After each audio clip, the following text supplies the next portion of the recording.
showdown. Get ready for a showdown. Yo, it's about to go down. Yo, it's about to go down.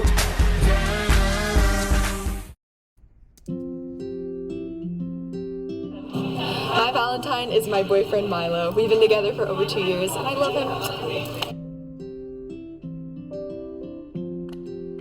My Valentine has probably got to be my sister or my cats. My Valentine is Angel Basha. Hi, my Valentine it would be my husband and my boys. My Valentine this year is Sophia Hofer. My Valentine is my cat, Charlie.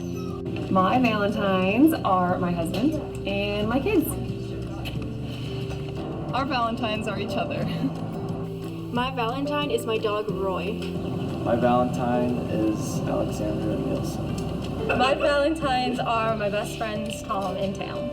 My Valentine is my boy Darius, aka Sky, and Mama Mia. My Valentines are my husband, my kids, my chemistry students, and not my bio students. Just kidding, I love them. My Valentine is my boyfriend Aiden Reese.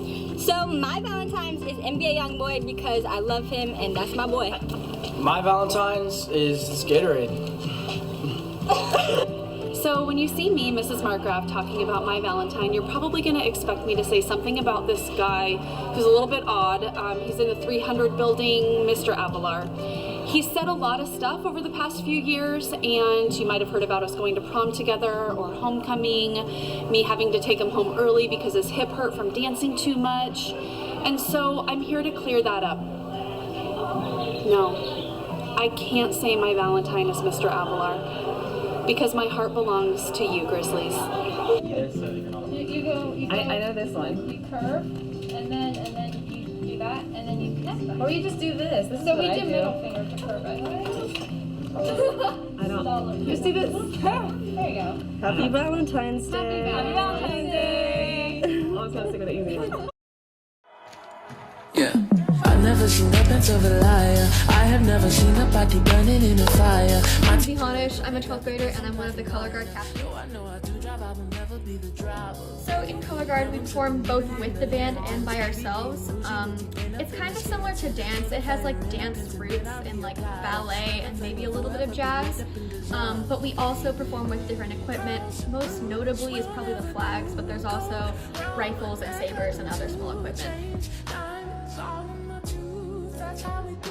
I think I've definitely gotten better at time management. Marching band itself and being with the guard is a bit of a time commitment, but it's definitely worth it. I've also learned performance skills. I used to be kind of into myself and unconfident when I performed, and now I've learned to express myself through art. And also, I've learned how to work better in a team environment. Like I said, used to not be very confident, and I would kind of just withdraw into myself. But in guard, I learned how to work with the people around me to kind of make a show that was better.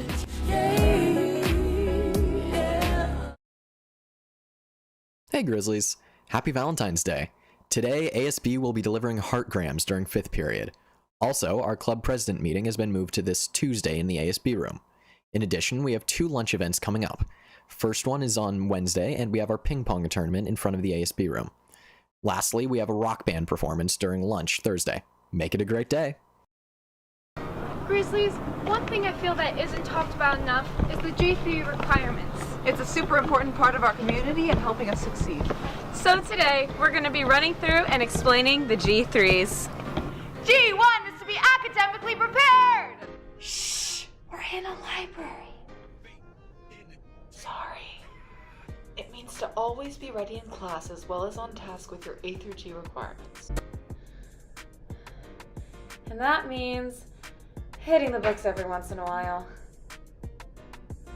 The G2 is to be creative and productive. This means thinking outside the box to find new ways to create solutions. This means sometimes taking the road less traveled, and it means thinking a little more abstract. Sometimes, using apps and technology can help us find solutions and fix the problems that we face. This means you probably shouldn't use those chemicals from chemistry for your English project, despite how creative it may be. But it does mean you're on the right track. G3 is being connected to the community. This means participating in school events and even showing some school spirit. This means joining clubs and putting yourself out there. Maybe you'll even make new friends.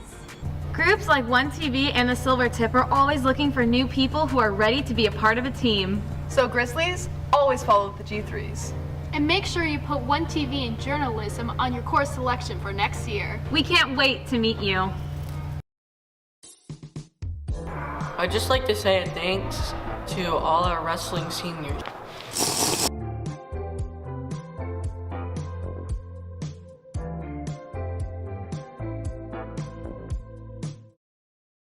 Hello Grizzlies, this is Darren of Grizzly Gaming with more info on the Mario Kart tournament. First off, the official date of play. Secondly, the rules. Groups of 8 will race it out in 4 progressively harder rounds. This is a round-robin format in which everyone will play everyone at least once, and the scores of all players will decide who makes it into the finals. Only the top 4 will make it into the final round. This final round is a gauntlet of all the hardest tracks from the Mario Kart series up to this point, and is not for the faint of heart, especially on 200cc's. Oh yeah, did I mention? It's 200cc's. Finally, the prizes. First and second place will receive a $20 gift card of their choice. Yes, you heard that right, a $20 gift card of your choice. Anyway, so that's all the info I have for you today. Email the email on screen right now, or just show up on Monday. Anyway, I'll see you there.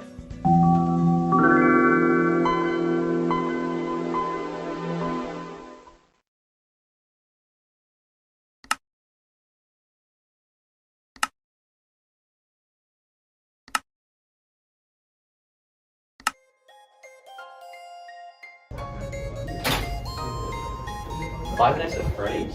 Hello, I am Freddy Fazbear.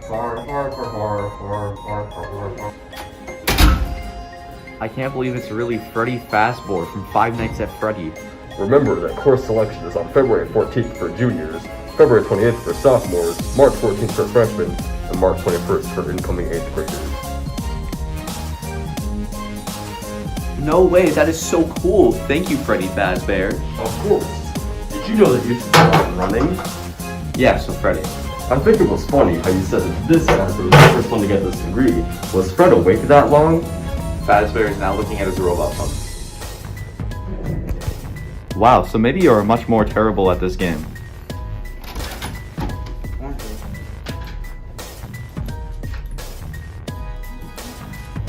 Hey, sorry I couldn't come out of my room. It seems the other students are starting to understand who Fazbear is. I believe we'll have both Fazbear and life will reincarnate. No.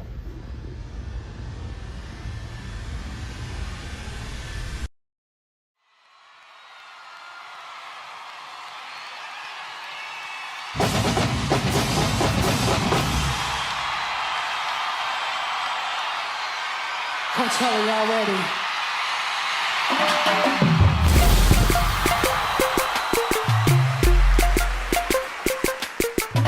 But just like life. All right. Air Jordan ready to take off.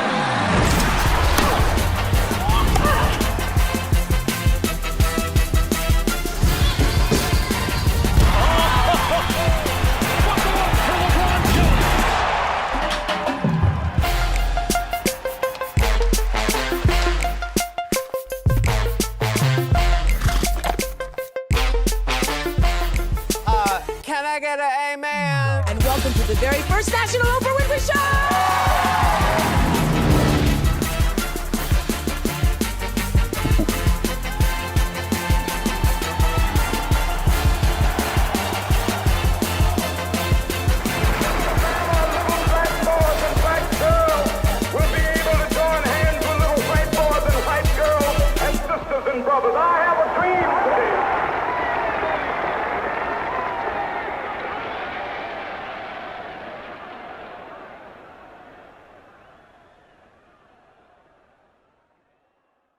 Hi, my name is Julia and I'm from the Diversity Commission on ASB. Hi, my name is Savannah. I'm from the Media Commission on ASB. This month is Black History Month, so throughout the couple of weeks we will be showing you videos like the one that's coming up to honor Black history.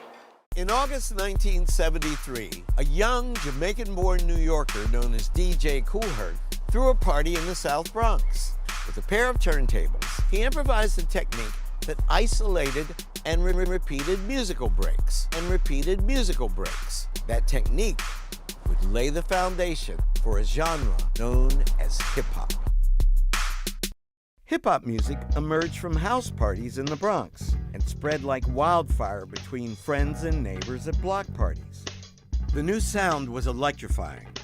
In the schoolyard during recess, someone would have a boombox, and then someone would start rhyming. You didn't have recorded versions of hip-hop at that time.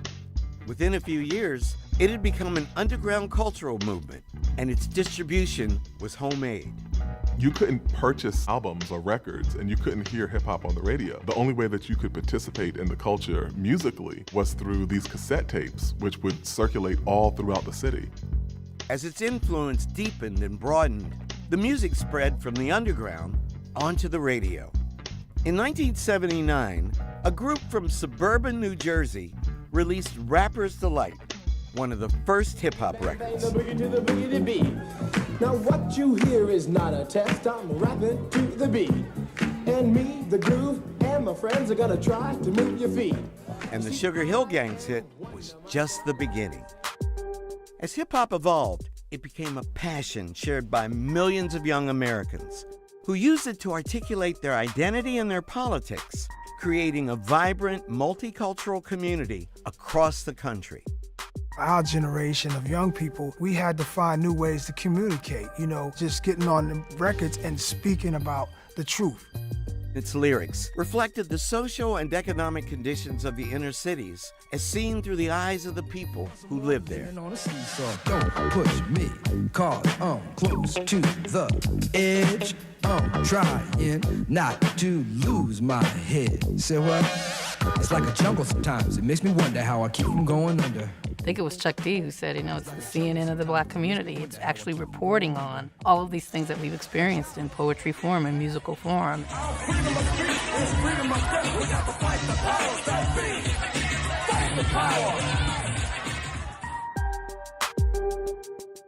In 2017, hip-hop surpassed rock as America's #1 stream genre for the first time ever. Decades after its birth, hip-hop has grown from its underground origins in the Bronx to become one of the most popular genres of music throughout the world.